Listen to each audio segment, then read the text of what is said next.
चारको जादु अपरम्पार छ। नारायण, नारायण।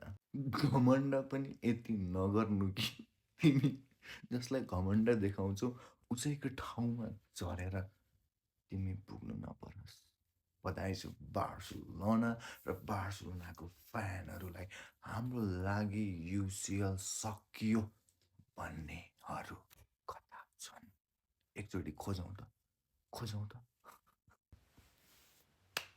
4-1ले कोपेनहेगनलाई जित्दै बार्सिलोना डाइरेक्ट क्वालिफाई भएको छ।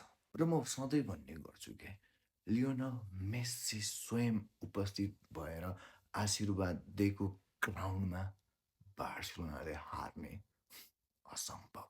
विस्का बार्सा, विस्का कातालोनिया सक्दैन नि फेरि बार्सिलोनालाई। म धेरै बोल्दिनँ क्या, म धेरै बोल्दिनँ। मेरो खुसीले मेरो जिब्रो लडबडाइरहेको छ होइन, र म केही बोल्नु पनि सकिरहेको छैन क्या खुसीले। म यति भन्छु होइन, आई लभ बार्सिलोना, आई